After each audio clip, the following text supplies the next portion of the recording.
Coronavirus, la pandemia, cumple un año. El primer informativo especializado en dar cobertura nacional e internacional. Transmitimos a 32 televisoras de América Latina, con 1,437 notas informativas, más de 100 enlaces, 200 entrevistas y más de 17 millones de impactos en plataformas sociales. 365 programas que brindaron información y orientación de lunes a domingo. Programa especial de aniversario. Martes 2 de marzo, 17 horas.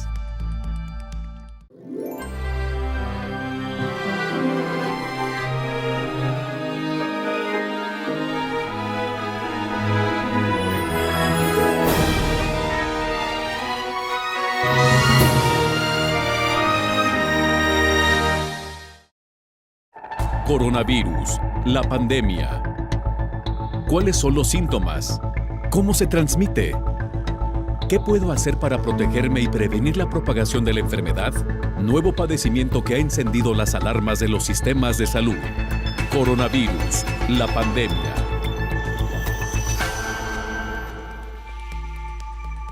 ¿Cómo le va? Bienvenido a un programa más de Coronavirus, la pandemia. Le recordamos que este programa es una producción de la Universidad de Guadalajara que se transmite desde el foro de Canal 44 en la señal de todos y que llega a México y América Latina gracias a la señal de las televisoras públicas que se suman a esta emisión. Saludamos también a nuestra audiencia en Radio Universidad de Guadalajara y les invitamos para que se queden con nosotros a lo largo de la siguiente hora.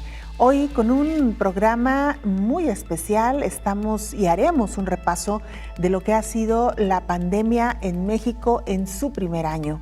Un 28 de febrero del 2020 se confirmaba el primer caso o los primeros casos de COVID-19 en territorio mexicano.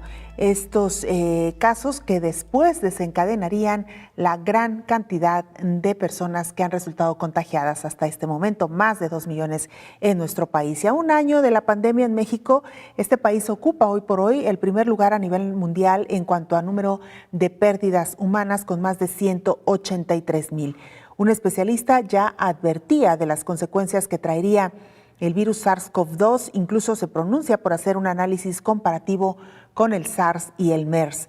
En México, el 38% del exceso de mortalidad en 2020 se debe precisamente a esta enfermedad llamada COVID-19. Vamos con nuestra compañera Isaura López Villalobos para que nos haga precisamente un recuento de lo que ha acontecido desde aquel 28 de febrero. La globalización, la movilidad, el clima y la falta de políticas sanitarias sostenibles contribuyeron en parte a que el virus SARS-CoV-2 se extendiera como una marea sin que a la fecha haya descendido. Hoy, hace un año, China tenía el mayor número de casos confirmados de COVID-19 y 11 países más reportaban sus primeros casos, como Nepal, Malasia, Tailandia, Australia, Vietnam, Taiwán, Singapur, Australia, Japón, Corea del Sur, Francia y Estados Unidos. Expertos advertían que se avecinaba una cascada impresionante de contagios. La región europea se colocaba en el primer epicentro de la epidemia, principalmente Italia y Francia. En México, el viernes 28 de febrero del 2020, el director general de epidemiología, José Luis Salomía Segarra, confirmaba los primeros 3 casos, 1 en Sinaloa y 2 en la Ciudad de México. Hace apenas 2 horas y media, el INDRE ratifica y dice efectivamente es resultado también positivo a SARS-CoV-2. Por lo tanto, la estadística en el hoy se actualizaría y tendríamos ya 3 casos confirmados en México del nuevo COVID-19. Asimismo, mencionaba que las personas confirmadas adquirieron el virus SARS-CoV-2 en Italia. La fecha de inicio de síntomas de este tercer caso es la misma, 23 de febrero, que los 2 casos anteriores, lo cual epidemiológicamente es un dato muy importante porque precisamente nos habla que los 3 muy probablemente enfermaron de una misma fuente o se contagiaron en un mismo momento y muy probablemente de una misma fuente, y su periodo de incubación y el desarrollo de signos y síntomas de enfermedad fue para los 3 el 23 de febrero y lógicamente también sabemos en el hoy que esa fuente que se encontraba en Italia era otra persona italiana que provenía de Malasia y que en su momento allá en Italia fue confirmada a COVID-19. A partir de entonces, el país comenzó a estar en el foco mundial por el número alto en la tasa de mortalidad. El no establecer medidas específicas para prevenir la expansión del virus, a las personas sospechosas no se les realizaban las pruebas de diagnóstico y comenzaba cada vez a haber más pacientes con COVID-19. Y fue un mes después, el 31 de marzo de 2020, cuando el Consejo de Salubridad General declaraba la emergencia sanitaria por causa de fuerza mayor a la epidemia de enfermedad generada por el virus SARS-CoV-2 COVID-19. Además, se comenzaron a establecer medidas extraordinarias en todo el territorio nacional, entre estas, suspensión inmediata del 30 de marzo al 30 de abril de 2020 de actividades no esenciales en los sectores público, privado y social, con la finalidad de mitigar la dispersión y transmisión del virus SARS-CoV-2 en la comunidad para disminuir la carga de enfermedad, sus complicaciones y muerte por COVID-19 en la población. Desde entonces, a la ciudadanía se le ha solicitado abstenerse de realizar actividades fuera de casa, mantener la sana distancia y las medidas básicas de higiene, con el fin de evitar un mayor número de contagios. A un año de los 3 primeros casos de COVID-19 confirmados en México, ya suman cerca de 2.100.000 contagios y 185.000 muertes. A nivel internacional ocupa el tercer lugar por el número de pérdidas humanas y en el lugar número 13 por la enfermedad COVID-19. Informó Isaura López Villalobos. Vamos a nuestro reporte diario desde la sede de la Organización Mundial de la Salud en Ginebra, Suiza. Es nuestro compañero Pablo Gómez, corresponsal de la agencia EFE, quien nos presenta el reporte. Pablo, te saludamos. Adelante con la información. Hola, ¿qué tal? Buenos días, Belén. Buenos días a todo el auditorio de Canal 44. Los contagios de coronavirus siguen creciendo y se acercan a los 112,5 millones en el mundo, según los últimos datos ofrecidos por la Organización Mundial de la Salud. La COVID sumó más de 246.000 nuevos contagios después de haber superado en la jornada previa la cifra de 400.000 por primera vez desde el pasado 14 de febrero. El total de fallecidos a nivel global ronda los 2,5 millones, sumando algo más de 6.700 en las últimas horas, reduciendo considerablemente los 10.500 notificados el jueves. Por regiones, América ya supera los 50 millones de casos positivos y está cerca de 1,2 millones de muertes. Le sigue Europa por encima de los 38 millones de casos y de los 850.000 fallecidos, y muchos menos contagiados tiene el sudeste asiático, alrededor de 13,5 millones, con unos 207.000 muertos. Le sigue a continuación el Mediterráneo oriental, más de 6,3 millones de casos y casi 144.000 muertos, y África por encima de 2,8 millones de positivos y unos 71.500 fallecidos. El ranking de países está encabezado por Estados Unidos, que supera ya los 28 millones de casos.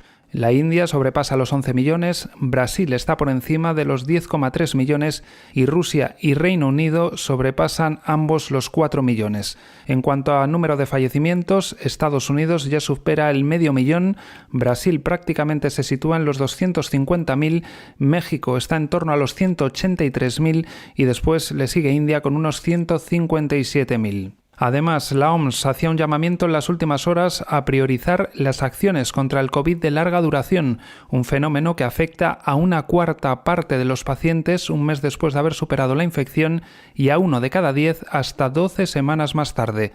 De acuerdo con un informe elaborado por el Observatorio Europeo de Sistemas y Políticas de Salud, dolores musculares y en el pecho, fatiga, problemas de respiración y lagunas mentales son algunos de los síntomas que manifiestan quienes sufren este denominado COVID persistente. Reportó desde Europa Pablo Gómez para el programa Coronavirus, la pandemia. Muchas gracias, Pablo, por esta información. Y mira, el primer caso de COVID-19 registrado en América Latina fue hace un año en Sao Paulo, Brasil.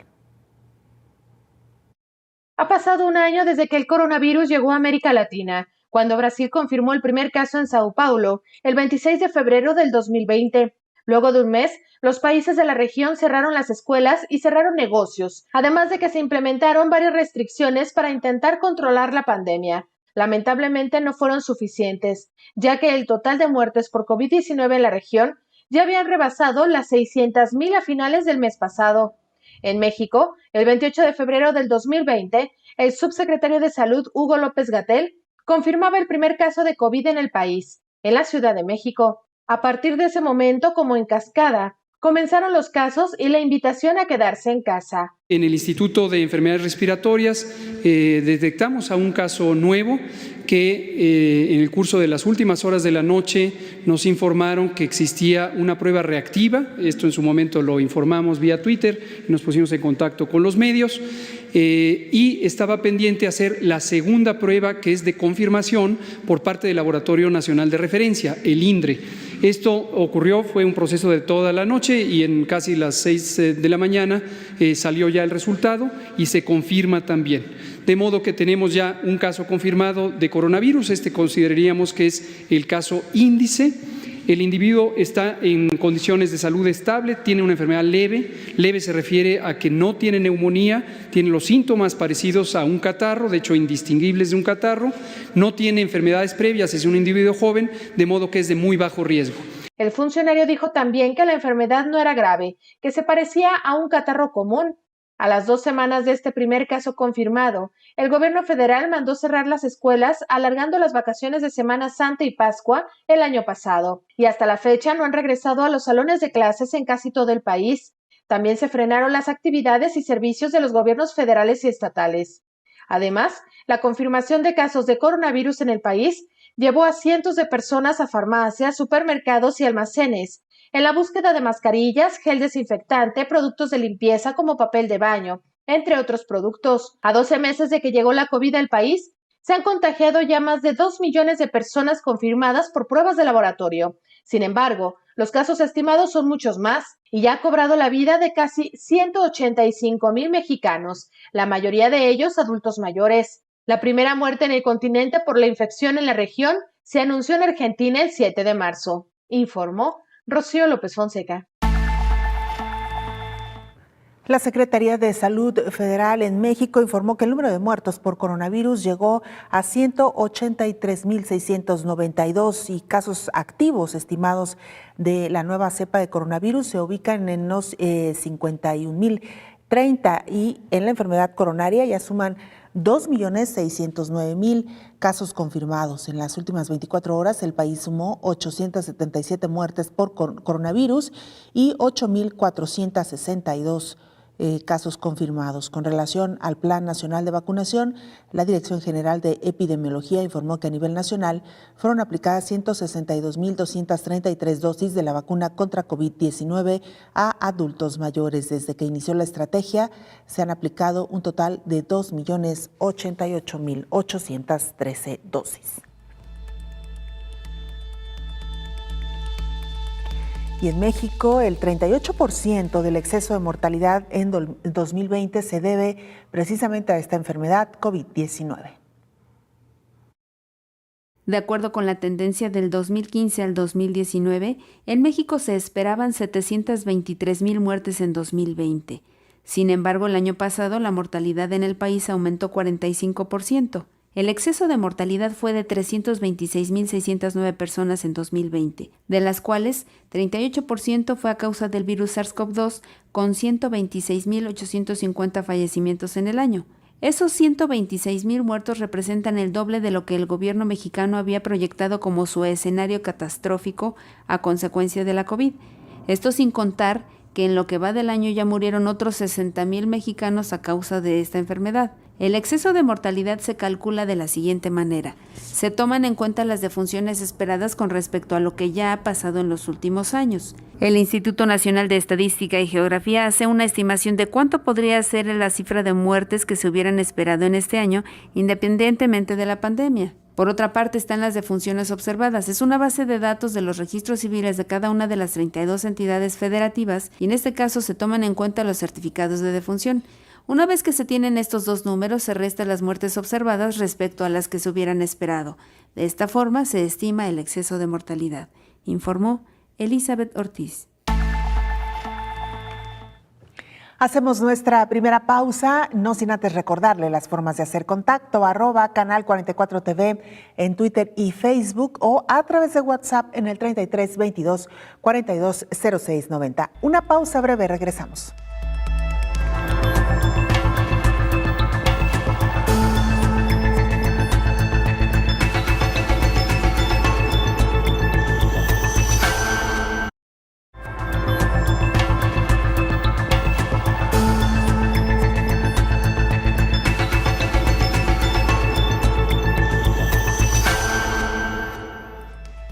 Un nuevo estudio reveló que la vacuna de Pfizer en BioNTech tiene la capacidad de evitar la transmisión de COVID-19 luego de demostrar un 72% de efectividad con la administración de la primera dosis y un 86% en la aplicación de la segunda.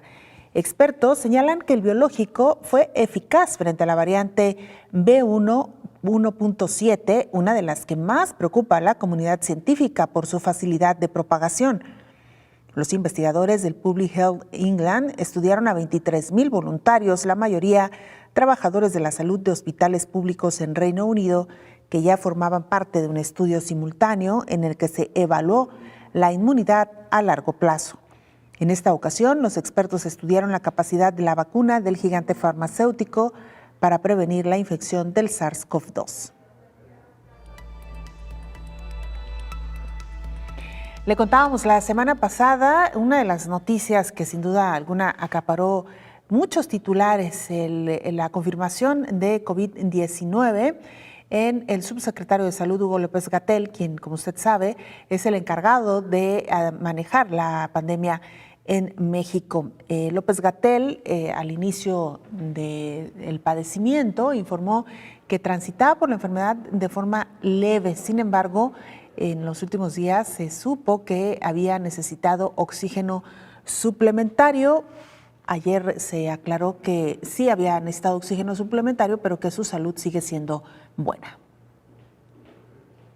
El 20 de febrero, el estratega contra la COVID-19 en México, Hugo López-Gatell, informó que había contraído la COVID-19. El subsecretario de Prevención y Promoción de la Salud se realizó una prueba de antígenos y también un test PCR. Dijo que estaría trabajando desde casa, pendiente de la estrategia de vacunación. Pero 4 días después, el director general de Promoción a la Salud, Ricardo Cortés Alcalá, dio a conocer que López-Gatell presentó una baja leve en sus niveles de oxigenación. Sobre la salud del doctor Hugo López-Gatell Ramírez, nuestro subsecretario de Salud, de Prevención y Promoción de la Salud, el doctor presentó el día de ayer una disminución leve en sus niveles de oxigenación y por recomendación de su médico está recibiendo una oxigenación suplementaria. El contagio de López-Gatell se da en un contexto en el que la curva de infecciones va a la baja. El presidente de México, Andrés Manuel López Obrador, tuvo COVID-19 al cierre del mes de enero. Cursó con la enfermedad sin complicaciones, informó Elizabeth Ortiz.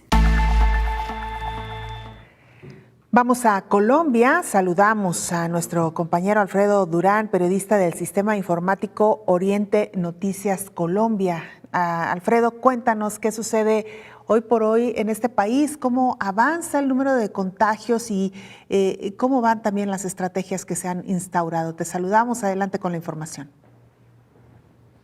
¿Qué tal? Un saludo muy especial desde Colombia. Iniciamos con toda la información del COVID-19 en esta parte del mundo. Pues la cifra a la fecha, más de 2.224.000 personas han contraído el coronavirus, de las cuales cerca de 2.183.000 se han recuperado satisfactoriamente, lo que quiere decir que cerca de 36.000 son los casos que hoy se encuentran activos en todo el territorio nacional, una cifra alentadora y que se ha venido reduciendo según las autoridades sanitarias, pero sin embargo que no hay que bajar la guardia. De estos 36.000 casos que hoy se registran a nivel nacional, el 96% se recuperan en casa, mientras que el 17% se recupera en los hospitales. A la fecha, en los 300 días que lleva la pandemia en todo el territorio colombiano, cerca de 60.000 personas han fallecido de COVID-19. En temas de vacunación, Colombia lleva ya una semana de iniciar ese proceso en todo el territorio nacional en su primera fase. ¿Y qué quiere decir esa primera fase? Que se va a ser vacunado todo el personal de salud y el personal que ha estado asistiendo en la pandemia en cada centro asistencial en las diferentes regiones, en los departamentos que tiene pues toda Colombia. Ya también han llegado diferentes cargamentos de vacunas de Pfizer y otros lotes también al territorio colombiano, los cuales señalan que ya en estos días se inicia la vacunación con los adultos mayores, proceso que sería la segunda fase y que iría entrelazado con el personal de la salud y las personas mayores de 80 años. Pues así es como los temas más relevantes, y también cabe recordar que pues las autoridades sanitarias en las últimas horas señalaron que al país la primera semana de marzo, el día 7 de marzo, llegará un lote de 2 millones de vacunas para seguir con este proceso de vacunación. Por ahora esta es la información que nosotros tenemos desde Colombia. Sigan ustedes con más información en estudio. Desde el inicio de la pandemia se intentó por parte de algunos investigadores, de algunos expertos también, utilizar la experiencia que se había obtenido con los virus del SARS y MERS en relación a este nuevo coronavirus que comenzaba a circular en el año 2019 en el mundo, el SARS-CoV-2. Hace un año el infectólogo Héctor Raúl Pérez Gómez ya hace una advertencia sobre el nuevo coronavirus en el mundo. Señaló que no se le quitara la vigilancia al virus, cuando no muchos tomaron en serio la presencia de este nuevo microorganismo. El doctor Pérez Gómez hizo un análisis comparativo y advertía que se debía aprovechar la experiencia de lo que se hizo con el SARS y el MERS. Así lo declaró esta reportera. Salud está alertando sobre este asunto porque precisamente recordando lo que ocurrió con el coronavirus del SARS, pues esas lecciones aprendidas se deben aplicar para que por ningún motivo vaya a ocurrir una epidemia de las mismas características que ocurrieron previamente, ¿no? La Organización Panamericana de la Salud llamó a las naciones desde ese 26 de febrero del 2020, que llegó la COVID a las Américas, a enfocar esfuerzos en la transformación digital en materia de salud pública.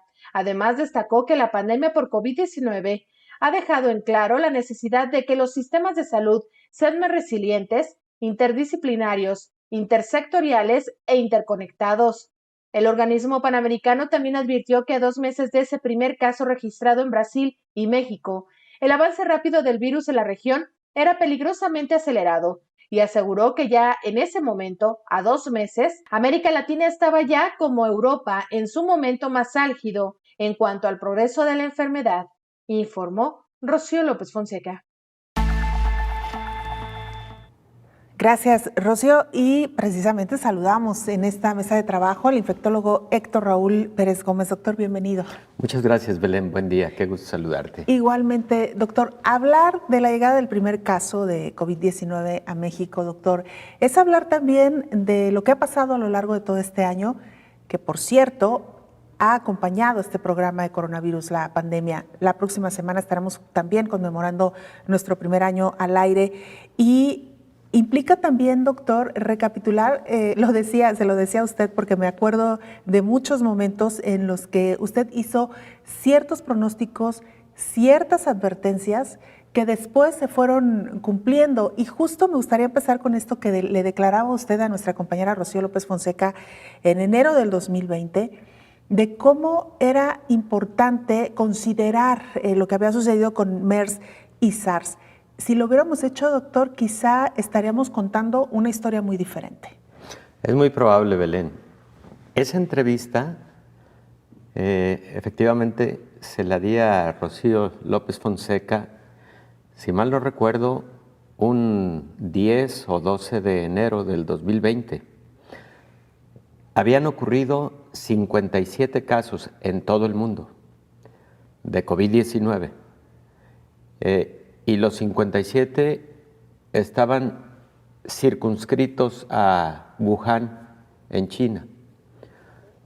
Cuando se daba cuenta de estos 57 casos, la Organización Mundial de la Salud estaba enterada de este brote de una nueva enfermedad. Ya ahí sabíamos que era una nueva enfermedad provocada por un coronavirus.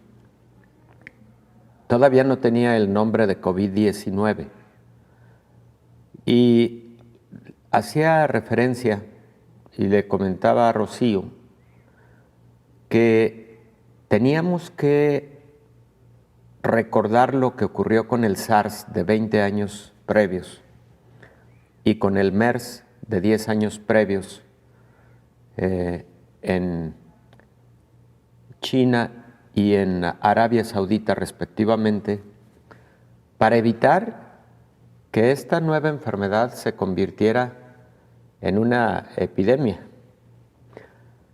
Porque lo que ocurrió con el SARS 20 años atrás fue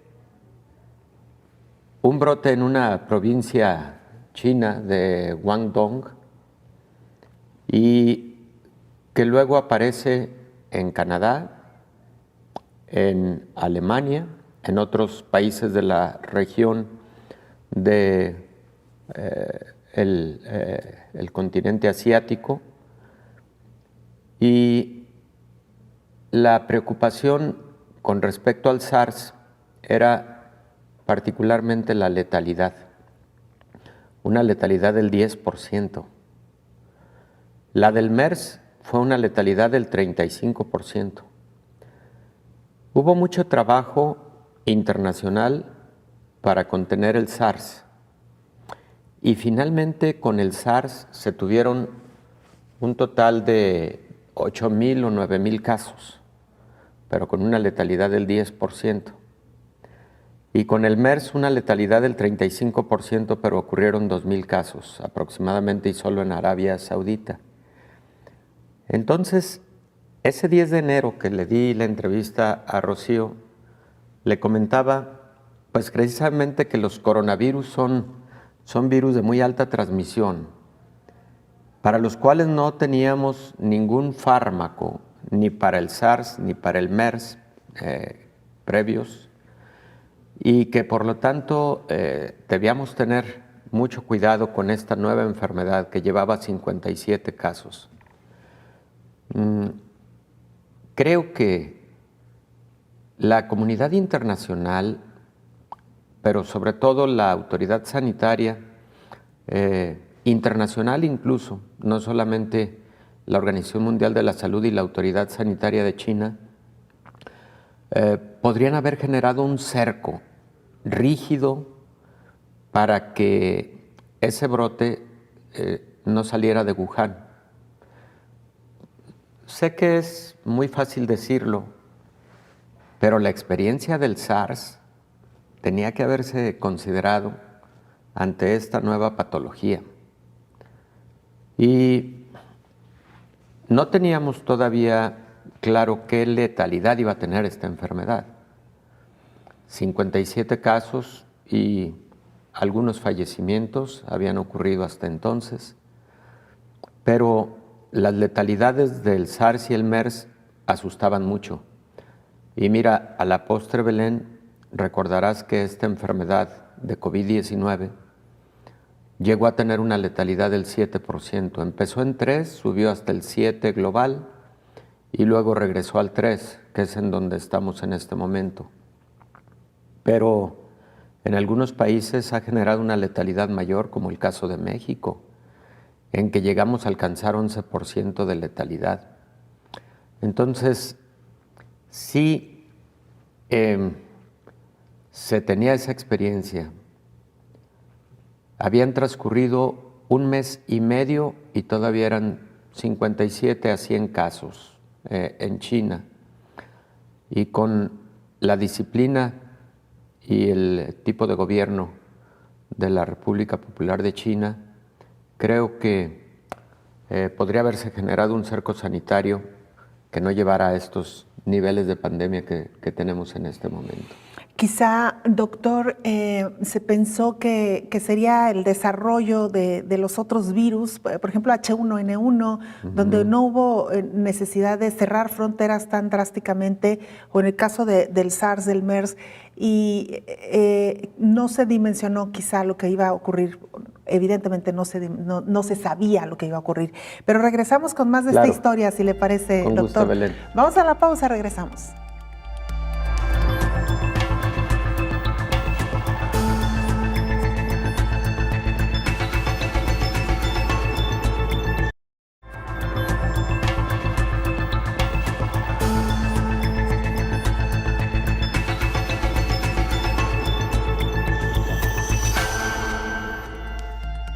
Hemos hablado en otras ocasiones del síndrome post-COVID o síndrome post-COVID largo, que también se le conoce de esta forma. Y mire, la Organización Mundial de la Salud en Europa acaba de ofrecer una cifra respecto a este síndrome. Dice que 1 de cada 10 personas con COVID-19 tienen malestares 12 semanas después de haber superado la enfermedad.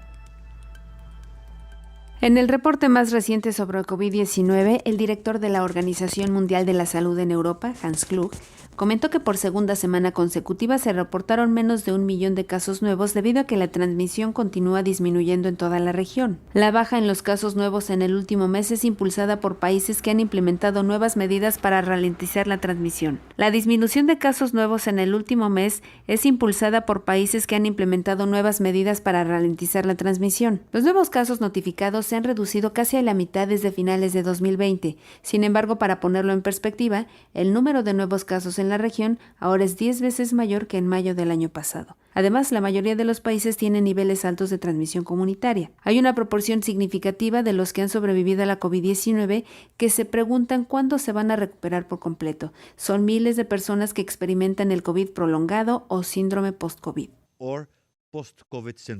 Hoy, arrojamos luz sobre el hecho de que en algunos pacientes, la discapacidad que sigue a la infección por SARS-CoV-2 persiste durante meses, con graves consecuencias sociales, económicas, de salud y ocupacionales. La carga es real y significativa. Aproximadamente 1 de cada 10 pacientes con COVID-19 permanece mal después de 12 semanas y muchos durante más tiempo. Al inicio del mes, la Organización Mundial de la Salud organizó una consulta sobre las condiciones posteriores al COVID que se centró en el reconocimiento, la investigación y la rehabilitación. Ya fue completada una guía para los tomadores de decisiones sobre lo que se sabe al respecto. Próximamente, la OMS en Europa convocará a representantes médicos de los 53 países para establecer una estrategia regional, informó Elizabeth Ortiz. Gracias, Elizabeth, por este informe. ¿Cuántas cosas hemos aprendido a lo largo de este año de pandemia? Al menos el primer año de pandemia en México, lo decíamos ya, el 28 de febrero estaremos cumpliendo pues el primer aniversario del primer caso de COVID-19 en México. Y en aquel tiempo, doctor Héctor Raúl Pérez Gómez, todavía no se conocía tan claramente la dimensión de esta enfermedad. Sí, definitivamente, Belén. Estábamos viendo ya una enfermedad con una alta tasa de transmisión. Ya se había identificado lo que llamamos el número básico de reproducción, que es el número de personas que se infectan a partir de un caso índice, y había quedado establecido en 2.5. Y 2.5 de número de reproducción básico es alto. Una persona se lo transmite a 2.5 personas, esas 2.5 y así sucesivamente a otras 2.5 cada una, y entonces el crecimiento se vuelve exponencial. Para esa fecha, 28 de febrero, ya la mayor intensidad de la enfermedad estaba en Europa. Segundo epicentro. Primer epicentro, Wuhan, en la provincia de Hubei, en China, y segundo epicentro, casi específicamente Italia, en Bérgamo, una provincia al norte. pero muy rápidamente la enfermedad extendida a Francia, a España y a Reino Unido. Y estos 4 países de alguna forma se convierten en el segundo epicentro. Muy rápido, el tercer epicentro es Estados Unidos. Y en América Latina, a partir de mediados de febrero, los primeros casos en Brasil, que de alguna manera también se convierte en epicentro para América Latina, pero en particular para nuestro país, para México, el primer caso fue de una persona proveniente de Italia, precisamente, viajando de Italia a México, pero casi al mismo tiempo, no tengo la menor duda, un número de casos importante que pudieron haber venido de los Estados Unidos en virtud del alto movimiento migratorio que tiene nuestro país con los Estados Unidos. Y bueno, el resto de la historia en cuanto al crecimiento de casos, Belén, lo conocemos, y también las grandes controversias respecto del monitoreo que estaba haciendo México de la enfermedad. Ya hoy, con más de 2 millones de casos en nuestro país y más de 180,000 fallecimientos, que triplica las predicciones que se hicieron en su momento de forma oficial, cuando se hablaba de que posiblemente habrían de ocurrir alrededor de 60,000 casos como máximo para el mes de abril o mayo del 2021, 60,000 fallecimientos. Bueno, pues estamos en febrero y han ocurrido 180,000 fallecimientos. Así es. Y que ya de por sí esta cifra de los 60,000, doctor, se hablaba como catastrófica, es decir, era nuestro peor escenario. Era nuestro peor escenario y hemos rebasado en 3 veces ese peor escenario. De igual manera, la curva en ascenso que estuvimos viendo desde mediados del 2020 hasta prácticamente finales de enero del 2021, ahora ya con una curva aplanada, en momentos tendiendo a la reducción, que ojalá y esta ya sea una tendencia epidemiológica, Belén, para que México empiece a ver un poco mayor claridad en cuanto al control de la pandemia.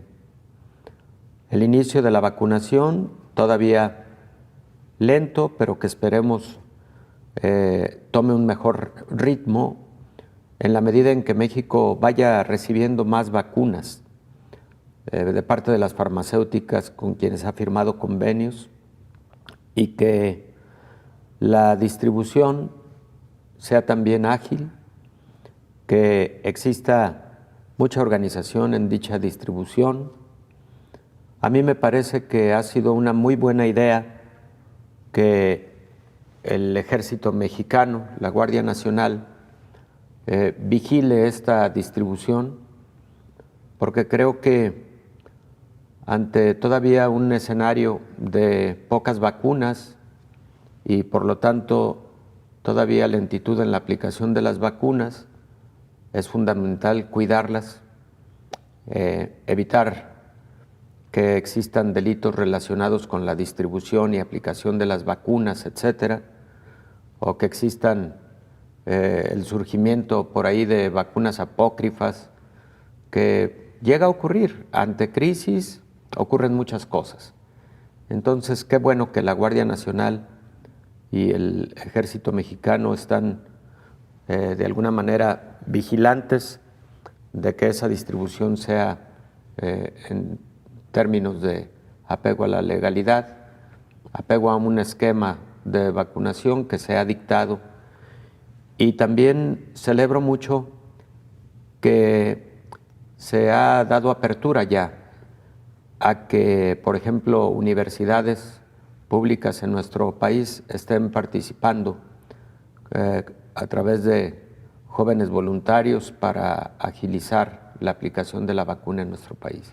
Sin duda alguna, uno de los grandes aciertos, el sumar a la academia en todo este proceso de pandemia. Doctor, antes de irnos a la pausa, recordar precisamente que fue el 28 de febrero del año pasado cuando en la conferencia de prensa del presidente Andrés Manuel López Obrador, la tradicional conferencia matutina, el subsecretario de Salud, Hugo López-Gatell, confirmaba el primer caso de COVID en México. Mencionaba que se trataba de un hombre de 35 años que había dado positivo a la prueba reactiva y que durante la madrugada de ese 28 de febrero se le había realizado una prueba de confirmación por parte del Laboratorio Nacional de Referencia. Fue hasta las 6 de la mañana de ese día que se confirmó que la persona había dado positivo a COVID, por lo que al ser el primero en México se le nombró como caso índice.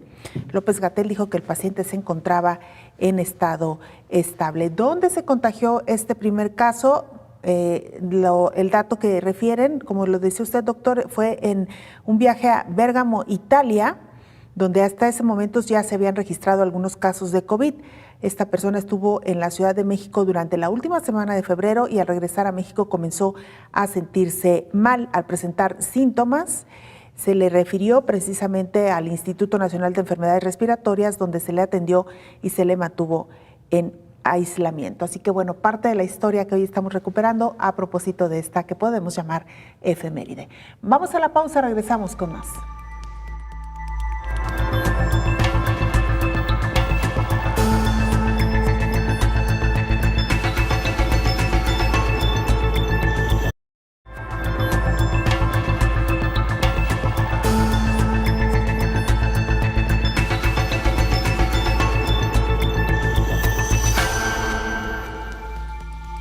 Un informe del Programa Mundial de Alimentos advierte que la interrupción de la distribución de alimentos preparados a la población infantil revertiría hasta 10 años los avances logrados.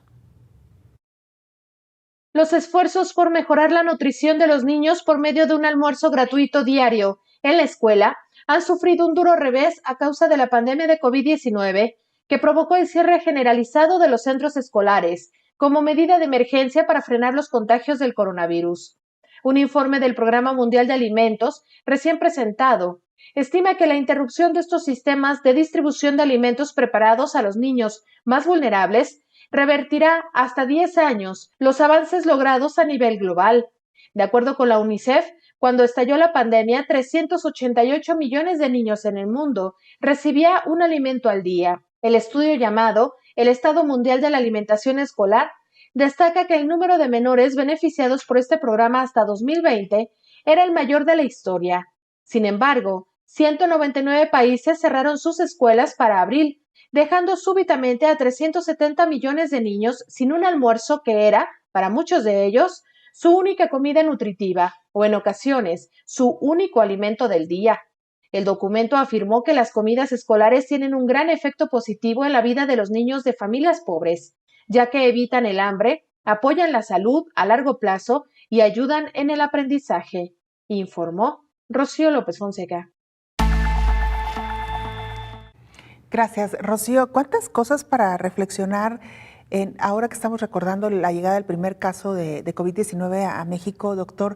En el caso de los niños, por ejemplo, y más en países como México y otros, Centroamérica, quizás Sudamérica, donde los desayunos que se ofrecen y se ofrecían a estos niños en los centros escolares era, como bien lo decía Rocío, a veces la única comida bien construida, digamos, ¿no? que comían en el día, con todos los elementos que requiere un niño para tener una buena alimentación. Hoy esto son los pequeños detalles que nos hacen reflexionar cuánto ha cambiado la vida al día de hoy, doctor. Sí, Belén.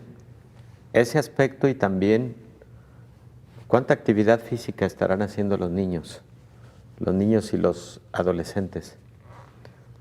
Porque en los centros escolares ese es un plus, es una de las actividades importantes en la formación, sobre todo en las etapas tempranas.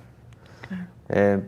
Tan importantes los conocimientos adquiridos desde el punto de vista académicos, como importante es también socializar, la actividad física, las actividades artísticas y culturales en esa etapa de la vida son importantes y lo son en todos los momentos, pero ahí, en la educación básica. Y lo que bien decía la nota de Rocío, el contar con un alimento preparado de forma equilibrada en cuanto a los nutrientes, proteínas, carbohidratos, grasas, pero en equilibrio, y ese alimento sano que sí se les brinda en muchos centros escolares, pues indudablemente se traduce en buen estado de salud. Entonces, ¿cuántos detalles efectivamente se han modificado a partir de la pandemia? Así es, doctor.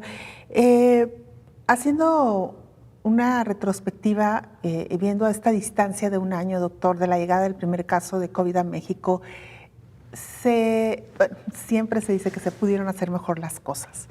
Pero, ¿qué sí pudo haber hecho mejor el gobierno, doctor, en su opinión, desde su perspectiva? Mira, yo creo, Belén, que hubo muchos momentos en que diversas autoridades en la materia sugirieron realizar más pruebas de laboratorio. El propio director de la Organización Mundial de la Salud lo pidió, no solo a México, a muchos países en el mundo, porque realizar más pruebas significaba la posibilidad de aislar a más personas con la infección y de esa manera ir cortando cadenas de transmisión. Por supuesto, implicaba crecer la infraestructura para la realización de estas pruebas, porque para que la premisa de que realizar más pruebas fuera eficaz en cuanto a contención de la pandemia, se requería que las pruebas fueran realizadas en el momento ideal y tener los resultados en el tiempo ideal. Una prueba de PCR realizada después de 5 días de iniciados los síntomas y tener el resultado 5 días después, de poco sirve. Porque los clínicos atendemos al paciente como si tuviéramos ya claro el diagnóstico, pero lo importante estaba precisamente en cortar las cadenas de transmisión. Entonces creo que uno de los aspectos sí había sido la realización de más pruebas para haber cortado más cadenas de transmisión y haber tenido un menor crecimiento en los casos de cada día.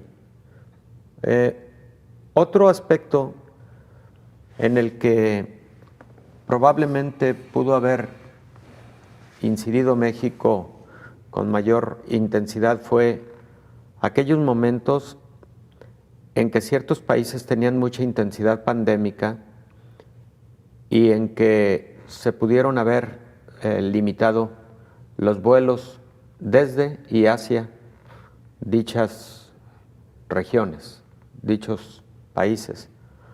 Muchos países lo hicieron.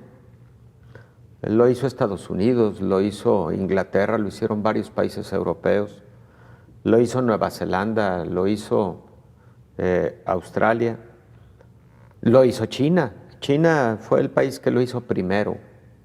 Prohibió vuelos hacia Wuhan, hacia Hubei, tanto domésticos como internacionales. Creo que podría haberse llevado a cabo también una estrategia de esa naturaleza y, ¿por qué no? Creo que en muchos momentos en que la pandemia tenía muy alta intensidad en los Estados Unidos, recordemos el alto flujo migratorio hacia nuestro país y creo que ahí posiblemente debió haber existido una mayor intervención para limitar el movimiento migratorio. Me estoy refiriendo al de la cotidianeidad, ¿no? No me refiero a los movimientos migratorios, digamos, permanentes, etcétera. Pero sí, por ejemplo, hay mucha tradición de viaje en festividades mexicanas, etcétera, por parte de nuestros hermanos mexicanos que viven en los Estados Unidos, etcétera. Y Belén, hubo muchísimas infecciones en México, precisamente derivado de visitas de hermanos que venían con la infección latente procedentes de los Estados Unidos. Creo que todos esos detalles tenían que haberse estado cuidando, y creo que ante una crisis como la que hemos vivido de COVID-19 debió haberse entendido como una medida de alta seguridad en ambos sentidos. Yo creo que no tenía por qué generar críticas cuando de lo que se trataba era de seguridad sanitaria, que es un punto fundamental de seguridad nacional. Entonces creo que todos esos detalles fueron sumando. Claro, además hay que decirlo, doctor, cada país atraviesa por un momento político diferente, lo cual también ha influido muchísimo en el manejo de la pandemia. En el caso de México llegaba en un momento de mucha polarización entre la población, una polarización que continúa y que es mucho más palpable a través de las redes sociales, donde tampoco fue posible apreciar del todo las estrategias gubernamentales, porque siempre hubo esta sospecha de que las cosas no se estaban haciendo bien, reforzado a través de opositores, a través de las redes sociales. Y lo digo esto porque recordamos cómo incluso el propio subsecretario de Salud vivió una etapa de mucho apoyo y de mucha simpatía entre la población, y luego con esta campaña de contrarrestar esta buena imagen, fue poco a poco perdiendo esta credibilidad y también esta falta de contención que de alguna manera había tenido durante la primera etapa de la pandemia, doctor. Sí, todo eso influye, Belén. Influye también el enviar mensajes razonablemente homogéneos a la sociedad por parte de quien es el líder de la nación. Creo que si las evidencias científicas fueron apoyando el uso de cubrebocas como una medida para reducir la transmisión de la enfermedad, hombre, debió haberse adoptado ese mensaje, porque luego la población, si se encuentra por un lado mensajes en apoyo y por otro mensajes de no apoyo al uso de cubrebocas, etcétera, se puede encontrar confundida, y en ocasiones esas confusiones sí pueden generar el que se pierda la disciplina hacia elementos básicos como el uso de cubrebocas, por ejemplo, ¿no?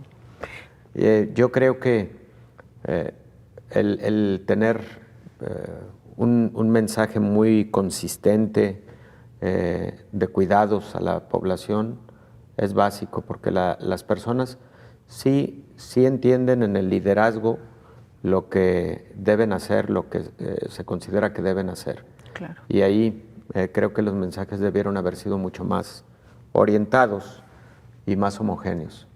Doctor, se nos terminó el tiempo. Muchas gracias, como siempre. Gracias, Belén, con todo gusto. La próxima semana estaremos recordando ya el primer año de este programa Coronavirus, la pandemia, así que queremos invitar a nuestra audiencia para que nos acompañe. Mientras tanto, que tengan un excelente fin de semana. Coronavirus, la pandemia.